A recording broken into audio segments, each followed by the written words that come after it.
Atsié et Adouma, deux quartiers du 2e et 1er arrondissement de Lambaréné, ont constitué des escales particulières lors de la tournée qu'a effectuée le Premier ministre, Alain-Claude Bilibis, dans la province du Moyen-Ogooué, du 3 au 5 février dernier. Dans ces zones de la ville réputées frondeuses, il a été question d'échanger de vive voix avec les jeunes, les femmes et les notables pour toucher du doigt leur réalité. En séjour récemment dans la province du Moyen-Ogooué, le chef du gouvernement a eu deux escales particulières dans des quartiers réputés frondeurs de la ville de Lambaréné. À Atsié et à Adouma, Alain-Claude Bilibis a échangé avec la population, enjoignant les jeunes à s'impliquer dans les projets communautaires afin de sortir dans le chômage et l'oisiveté.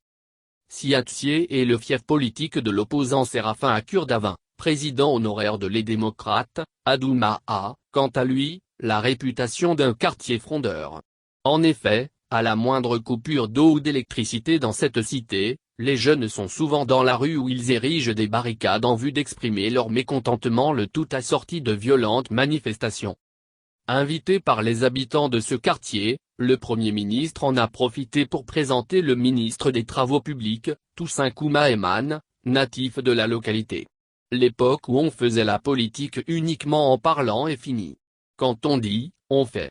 Celui qui dit et qui ne peut pas faire, ce n'est pas la peine de perdre le temps.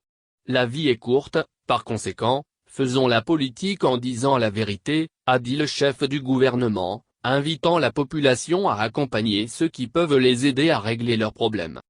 À Adouma, face à la population, Bilibis a fait savoir qu'il ne sert à rien de contester pour contester. Et à bâton rompu, ils ont évoqué les problèmes que rencontrent les populations au quotidien et envisagé les pistes de solutions.